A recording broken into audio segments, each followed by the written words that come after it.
ফুলসুরির মা। আরে ইরাম করে ডাকতেছেন কি জন্য? ওরে দেখো আমি কি আনিছি।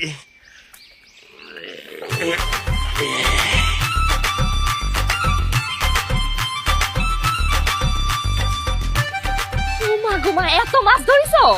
কেন দেখা সত্যি বন্ধু বুঝলো তার বউ আসতেছে না, বেড়াতে আসবে না, তবে খাওয়াতে হবে না। ও তাই তো। আমি তো ভাবিছিলাম আজকে খাল পাড়ের এলাকার সব মাছ ধরে ফেলি, পরে ভাবলাম না সময় লস হয়ে যাবে না, চলে আসি। এক খালে ভর্তি মাছ পাইছি, চলে আইছি।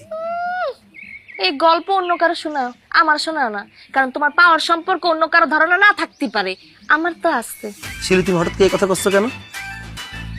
আজানের সময় বাসা থেকে বাইরে হয়ে দিন শেষে আসলে তুই একটুখানি মাছ কপালে জুটে না, আজকে খালোই ভরে মাছ নিয়ে আসছো, কিরম করি? তুমি কিন্তু মেয়েদের সামনে আমার অপমান করতেছো। একটা পুরুষ মানুষের পাওয়ার কিন্তু এই খালে ভর্তি মাছের মধ্যে থাকে না।